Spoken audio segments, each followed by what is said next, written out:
Kabaddi federation, दो तड़े या कोई होर, पाकिस्तान की कबड्डी दिन ब दिन खराब की जा रही है।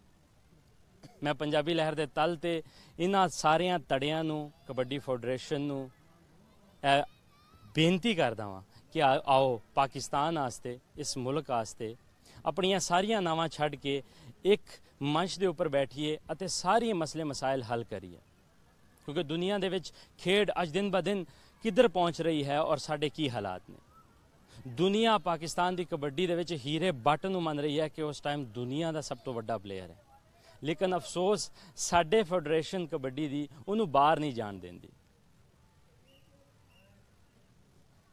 कबड्डी वर्ल्ड कप दे विच दुनिया तो आईयां टीमां दे विच एक बहुत ही साडे आस्ते माड़ी गल कि असी किसी होर टीम के बंडे लैके खिडाए और असी बुरी तरह हार गए।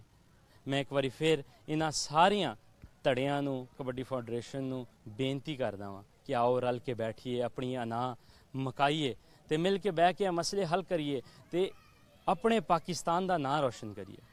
मैं वज़ीर आला शहबाज शरीफ नूं बेनती करदा या स्पोर्ट्स के तल ते जो भी ये वड्डे बैठे हैं उन्होंने सारिਆਂ ਨੂੰ बेनती करदा वां कि आओ आपां रल के बैठिए, इन्हां मसाइलों नूं हल करिए पाकिस्तान वास्ते, कबड्डी वास्ते, अपनी आने वाली पीढ़ी वास्ते। तुहाडे सारिਆਂ ਦਾ बहुत बहुत शुक्रिया, धन्यवाद।